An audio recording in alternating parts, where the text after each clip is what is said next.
अस्सलाम वालेकुम नाजरीन, आज हम जिस फ़िल्म का रिव्यू पेश करेंगे उस फ़िल्म का नाम है ब्लैकमेल। नाजरीन, ब्लैकमेल फ़िल्म भी हम सब की पसंदीदा फ़िल्म है क्योंकि वो एक्शन मूवी थी।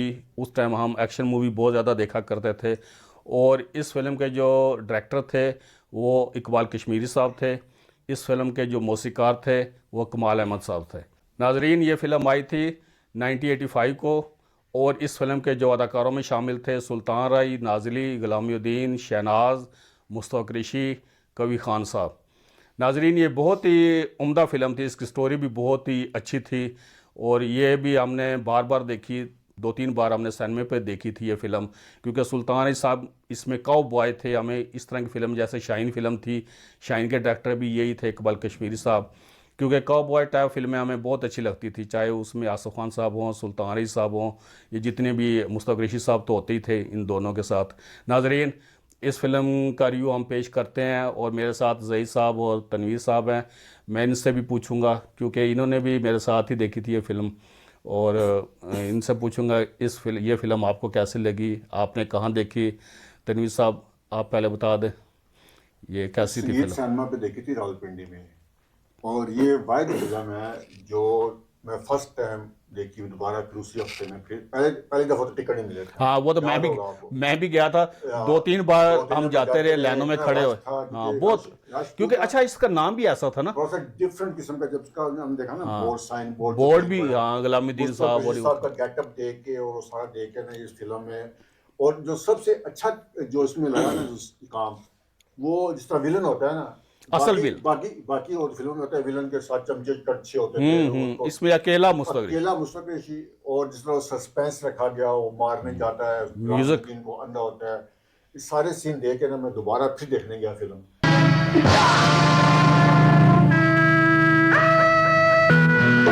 बर्दाश्त करो। मैं तो इस दिन का इंतजार कर रहा हूं मां,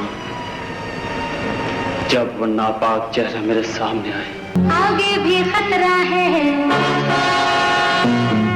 पीछे भी खतरा है। तुमने अपने दोस्त की जिंदगी बहुत कम कीमत में बेच डाली है। अरे दोस्त का दिल में रोशनी होना चाहिए रोशन। बोले सारी दुनिया दे हो जाए नहीं, फिर भी दोस्त को ठोकर नहीं लग सकता। दिल में हाथापाई हो गई, दुनिया ने हमारे दिल को एक छोटी सी बात पे लड़ाई हो गई। बहुत जल्दी दो इस काला, हम और जगह से भी जाके वसूली करना है। कभी तोड़ दिया, हाँ कभी जोड़ दिया। और इसको फिल्म को बहुत ज्यादा एंजॉय किया था। और उसके गाने बहुत अच्छे हैं, गाने सारे अच्छे बहुत थे। अच्छा, वो नाज़रीन साहब का क्लब का गाना है, आगे भी खतरा है पीछे भी खतरा है, फिर वो गुलामुद्दीन बहुत अच्छा साहब गाना का था वो भी। जिस तरह वो अंधे बने होते हैं, गुलामुद्दीन साहब ने कमाल की है, कमाल कमाल की की एक्टिंग। एक्टिंग की है। और फिर डायरेक्शन बड़ी अच्छी है इसकी, बहुत मजबूत। अच्छा, स्टोरी इसमें मजबूत अच्छा ये डायरेक्टर की फिल्म है, इसमें और शाहीन दोनों फिल्में ना, या कैमरा वर्क है या ये इसकी डायरेक्शन है है। लेकिन मजबूत। शाहीन के मुकाबले में इसकी स्टोरी अच्छी थी ज्यादा। स्टोरीज की अच्छी थी, स्टोरी शाहीन इसकी की तो वो ज्यादा थी अच्छी ना, थी। हाँ। लेकिन शाहीन भी हमें आउटडोर तो शाहीन की ज़्यादा अच्छी हाँ, थी। लेकिन शाहीन लेकिन की तो काफी शापी बनी हुई है ना। वो बाद में बनी है। ब्लैकमेल की मैंने नहीं देखी कोई ब्लैकमेल की फिल्म नहीं बनी, लेकिन ब्लैकमेल फिल्म अच्छी है वक्त। अच्छी अच्छी मूवी। तो जई साहब आप बताएं। जी, मैंने तो खैर ये VHS कैसेट पे देखी थी। आपको पता है अजहर साहब होते थे, उनके वाले साहब उधर। तो 3 फिल्में एक हफ्ते के गैप से हमने देखी थी VCR पे। वो तीनों एक ही जैसी, चोरी मेरा काम, शाहीन और ये। अच्छा, ब्लैकमेल का एक तो मैं आपको बताऊं कि ब्लैकमेल फिल्म के हवाले से कुछ चीज़ें मैं आपको गुल्लू साहब के हवाले से भी बताऊंगा। मेरी उनसे बातचीत होती रहती थी और वो बताते भी हैं क्या क्या। दूसरा ये है कि इस फिल्म को आप सुन के हैरान होंगे, कम से कम ये 6 से 7 साल फिल्म लेट आई थी। हाँ, ये भट्टो दौर की फिल्म है, ये 85 में आई थी। हाँ, 85 में। ये 70 की फिल्म है, 70 की, क्योंकि आप अगर 77। देखें ना, आप अगर क्योंकि देखें उसका लिबास से हमें पता चलता है। लिबास से भी पता चलता है। आप अगर देखें तो उसमें नजराना और सहेली वाला गुलामुद्दीन है। हाँ। उसमें आंधी और तूफान वाला हाँ, वो गुलामुद्दीन वाला नहीं है, उसमें वडेरा वाला नहीं गुलामुद्दीन है, नहीं। वडेरा वाला नहीं। ठीक है। ये लेट आई थी। मैंने तो पोस्टर देख के अंदाजा लगा लिया था कि ये फिल्म लेट आई थी। और सुल्तानी साहब 79 में मौला जाट के बाद बन चुके थे, तो 85 में उर्दू फिल्म उनकी आना। मकरानी बने हुए थे, काउ बॉय नहीं थे, मकरानी थे, कालू मकरानी। हाँ, लेकिन जैसे शाहीन में थे, पैंट शर्ट ये वो इस तरह के तो गेटअप फिल्म में का थे। इसी तरह ही था कि वो, क्योंकि नाम इसका ब्लैकमेल है, तो शुरू में कवि साहब जो थे वो एक सेठ दिखाते हैं, सेठ होते हैं। हाँ। तो ये कैद से निकल आते हैं, मुस्तफा सब भाग आते हैं और आके कहते हैं तुमने वादा किया था कि तुम इतने पैसे दूंगा, देता रहूंगा। 10,000 हाँ 10,000, लेकिन तुमने पहले वो खैर पैसा उसी टाइम निकाल के देता है, और जब निकाल के देता है तो फिर मुस्तफा साहब एक और शर्त रखते हैं जिसको असल में ब्लैकमेल जिसकी वजह से नाम है, कि तुम मुझे हर महीने 10,000 रुपए दिया करो, मैं जब चाहूंगा जिधर चाहूंगा। उसके ऊपर फिर वो टाइटल चलता है वो सारा ना, वहाँ भागता उसके है। हाँ फिर उसके बाद जब उसके बाद उनका सीन है गुलामुद्दीन वगैरह का वो उसकी बहन की इज्जत, हाँ वो उधर चले जाते हैं, उनके घर चले जाता है। मतलब ये मास्टर इमरान है, छोटा गुलामुद्दीन, छोटे गुलामुद्दीन मास्टर मासूम इमरान वाला, साहब मासूम वाले थे, वो लेटे होते थे। फूल मेरे गुलशन मुस्तक ऋषि, हाँ फूल मेरे गुलशन का भी ये वहां पे चले जाते हैं। मुस्तक ऋषि साहब का जो म्यूजिक है ना, इस पे उसका एक अलग सा म्यूजिक रखा है इकबाल कश्मीरी साहब ने। इस मूवी में भी ना मुकालमे कम है। हाँ जब मुस्तफा साहब आते हैं ना मारने के लिए, अभी लंबा सीन है गुलामुद्दीन के। ये ऐसा स्क्रिप्ट टाइप फिल्म बनाई है, जैसे मफरूर में मुकालमे कम थे ना, या ये फिल्म एक बोलते हैं बर्दाश्त करो वाला मुकालमा। ये उसमें बहुत याद आऊंगा, इसमें बर्दाश्त करो। मैं तुमसे हर महीने 10,000 रुपए जब चाहूं।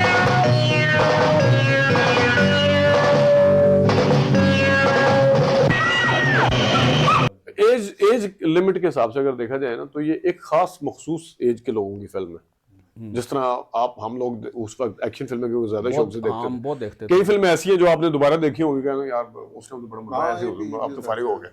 तो एक तो ये इसका अच्छा, फिर वो ब्लैकमेल दोबारा, फिर वो डबल दुश्मनी हो जाती है गुलामुद्दीन से। गुलामुद्दीन की इधर से बहन को हाँ, मार देता है, पहले बहन वाला, छोटा सा पहले बहन वाला दोबारा, जब ये मारता है उसको गुलामुद्दीन नाबीना हो जाते हैं। पहले ये वाला बचपन में नाबीना हो जाते हैं। उसके बाद कवि साहब दोबारा भेजते हैं, क्योंकि कवि साहब की जो बेटी होती है, कवि साहब अमीर होते हैं, सेठ होते हैं, वो उसकी बेटी की उनके साथ हो जाती है, ठीक है, शहनाज, वो उनके साथ सेट हो जाती है। तो वो इस गुलामुद्दीन साहब वो कहते हैं जी गरीब हो रही है, शहनाज के भी तो दोबारा फिर मारने जाते हैं। वो दोबारा मारने वाला सीन वो बहुत अच्छा है, जिसमें क्लब के नाजिर साहबा ने भी बड़े अच्छे क्लब के वो गाने हैं और अच्छा काम किया है। अच्छा सुल्तान अली साहब का वो तीली दांतों में और अच्छा तीली की टाइमिंग बड़ी जबरदस्त थी। हाँ अच्छा जितनी देर वो सुनते हैं ना तीली, ये भी वैसे एक फन था उनका कि उन्होंने तीली दरमियान में नहीं है, एक दफा इधर है, एक दफा इधर, एक दफा इधर, थोड़ी देर हंसते हैं। अच्छा बड़ी फास्ट रखी सुल्तान अली साहब ने फिल्म ना। तुम आ गए, खून कराया ना। एक देखो वो जो बड़े बड़े पैप होते हैं गटरों के, अच्छा उसमें एक देखिए नया घर बनाया, बड़े बड़े गाने के अंदर भी है, गटरों के पैप है, उसमें उन्होंने घर बनाया, वहां पे रहते हैं। अच्छा सुल्तान अली साहब की ना फिल्म क्यों हम कहते हैं ना कि क्यों तेज थी, उनका फुटवर्क तो तेज था ही था, क्यों तेज थी। अब जिस जगह गुलामुद्दीन को मारने के लिए सुल्तान अली साहब को भी भेजते हैं, बस सुल्तान अली को जब पता चलता है कि मैं किसी अंधे को मारने आया हूँ, तो वो पहले तो फिर वो कवि को जाके वो फिर पीछे हट जाता। तो जो सुल्तान अली साहब है ना, वो उन फिल्म तेज रखने का एक तो ये था ना कि वो उनका फुटवर्क बहुत अच्छा था, इसमें कोई शक नहीं। दूसरा उनका जो था ना सबसे अहम जो था, अब कवि को उसके गुलामुद्दीन को मारने आए हैं ना, वो जब गुलामुद्दीन को मारने के लिए आए ना, उन्होंने पहले यूं देखा है भाई गुलामुद्दीन है किधर, यूं देखा है, मतलब तीसरी दफा में जाके ना उन्होंने जनाब साहब पकड़ लिया कि गुलामुद्दीन इधर है। ये उनका तेज। अच्छा कोई और अदाकार होता, मैं थोड़ा सा कंपैरिजन करा करूं, अगर कोई और अदाकार होता ना, उसने बड़े आराम से पहले यूं देखना था, फिर यूं देखना था। इनका जो तो यूं घुमाते थे ना कर,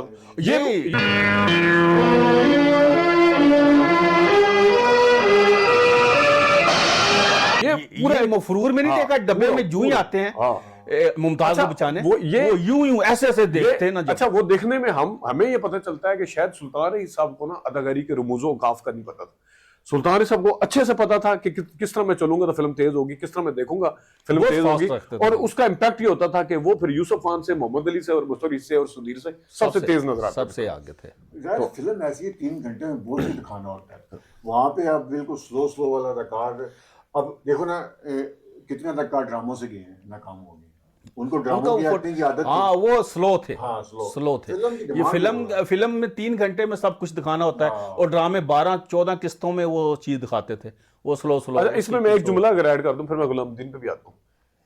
एक जुमला गुलामुद्दीन साहब। अच्छा मुझे गुलामुद्दीन साहब पे ज्यादा तरस आता था इस फिल्म में, पता क्यों? एक तो वो नाबीना थे, एक जो पीछे जो दुश्मन उनका ना बहुत ही खतरनाक दिखाया, मुस्तफा ऋषि साहब का गेटअप। एक ट्रेन वाला सीन भी है, मुस्तफा ऋषि साहब ट्रेन वाला सीन है ना जिसमें गुलामुद्दीन का गला दबा देते हैं। हाँ वो ट्रेन, वो बहुत ज्यादा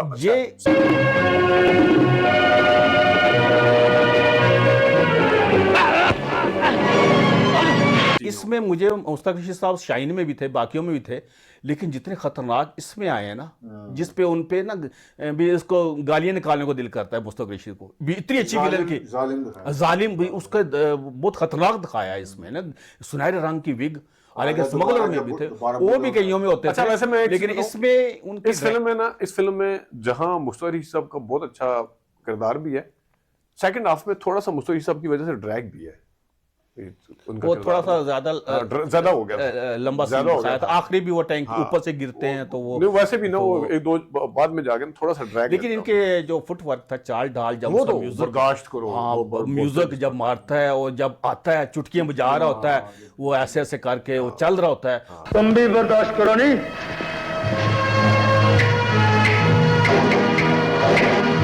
उनका कैमरा वर्क, असल ये कैमरा वर्क भी इस फिल्म का, कैमरा वर्क का एक ये भी है कि जिस टाइम वो नीचे साकी साहब को मारता है ना मुस्तक ऋषि, फिर वो सीढ़ियां चढ़ के जाता है, अब कैमरा सिर्फ जो है ना इतने मुस्तक ऋषि को दिखा रहा है नीचे से, उसने वही वाला खून वाला चाकू उठाया हुआ है, अब साफ पता चल रहा है कि ये किसी और को मारने जा रहे हो ना, वो बड़ा अच्छा, वो सीन बड़ा अच्छा लगता है। जहां गुलामुद्दीन साहब के घर आता है वो इतना जबरदस्त है, वो ऊपर चला जाता है, वो लकड़ी सी का घर बना होता है, तो वो कभी ऊपर चला जाता है, कभी वो ढूंढ रहा था गुलामुद्दीन साहब भी कहते हैं ना, तू भी बर्दाश्त कर नहीं। अच्छा, वैसे एक चीज और भी है, ये मुझे दोबारा देख के आप बताइएगा, सुल्तान ये सब साला कहते हैं या काला कहते हैं, मुझे नहीं समझ आई।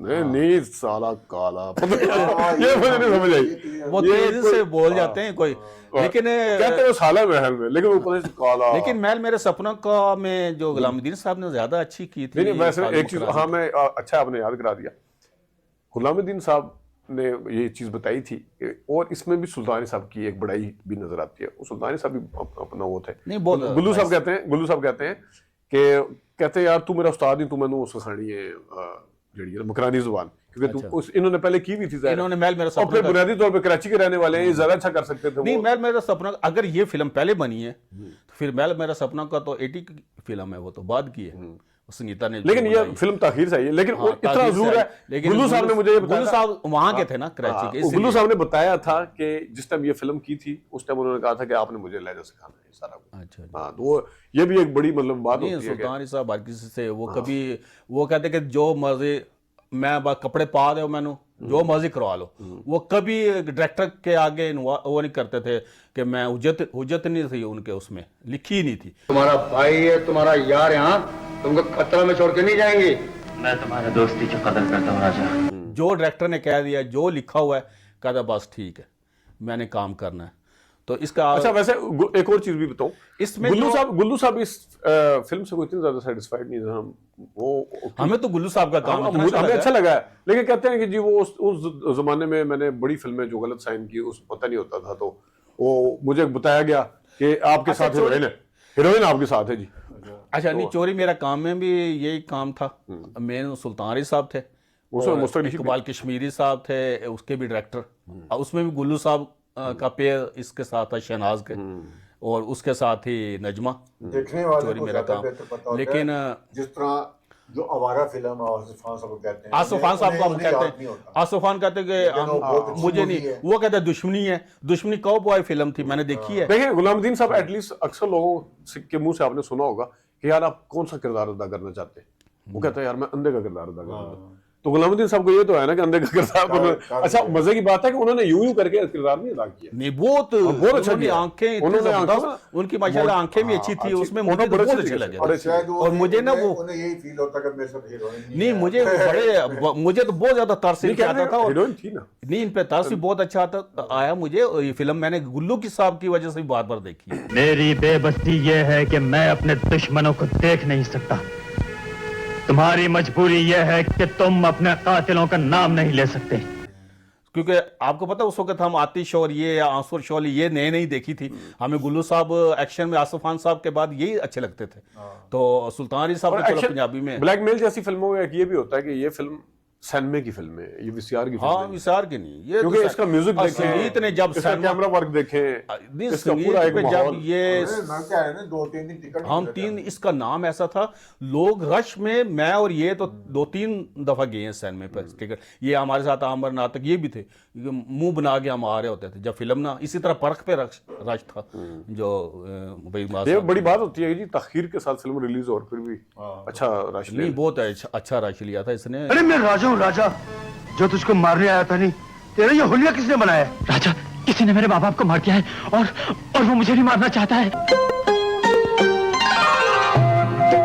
उसके बाद उसी दौर में वडेरा आई थी 85। वडेरा 85 में आई। कितना देखो ना, वही वाले मुस्तफा यूसुफ डेरा में क्या सब अपोजिट रोल। हाँ। ये बड़ा फन है। क्योंकि मैंने तो गुल्लू साहब पे इस पे बड़े अच्छे लगे हैं मासूम से वो, क्योंकि एक नाबीना का किरदार, तो गुल्लू साहब चाहे अपने आप को कहे ना कहे, लेकिन हमने ये गुल्लू साहब इसमें बहुत ही नाइस लगे हैं। उनकी वजह से बड़ी, मुझे आतिश भी इसी वजह से पसंद है। उसमें वो ए नियर का गाना जो है ना, ए नियर का गाना बहुत ही जबरदस्त, वो उस तरह का कोई एक्शन कर सकता है कोई, आज तक नहीं किसी ने किया होगा, वो जो ट्रेनों वाले सीन। चल नाजरीन ये था फिल्म ब्लैकमेल का रिव्यू, और मुझे उम्मीद है कि आपको पसंद आया होगा। दिल में हाथापाई हो गई, दिल कैसे नहीं देगा, मैं दिल लेके जाऊंगी, एक छोटी सी बात पे लड़ाई हो गई।